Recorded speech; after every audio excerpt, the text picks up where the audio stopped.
বলতে চাই না, সময়তে কিছু কিছু কথা না বললে মাথা ঠিক থাকে না, কারণ রক্তে মাংসে গড়া মানুষ আমি।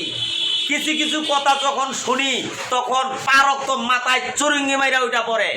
আরে ভাই, দেশের জন্য জীবন দিয়ে দিতেছে হাজার হাজার লোক, আর আপনারা কিছু লোক আছেন যেটা নিজের স্বার্থের জন্য পাগল হয়ে গেছেন। দেশটাকে আগে ঠিক করেন।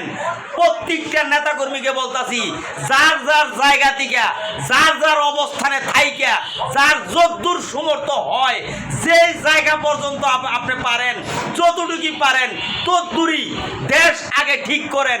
প্রত্যেকটা জায়গায় দেশের আনাচে কানাচে, শহরে বন্দরে আমরা ঘুরি, দেখি, শুনি, ছিনতাই, চুরি, ডাকাতি, মারামারি, হানাহানি, কাটাকাটি, বিভিন্ন অত্যাচার চলতেছে দেশে।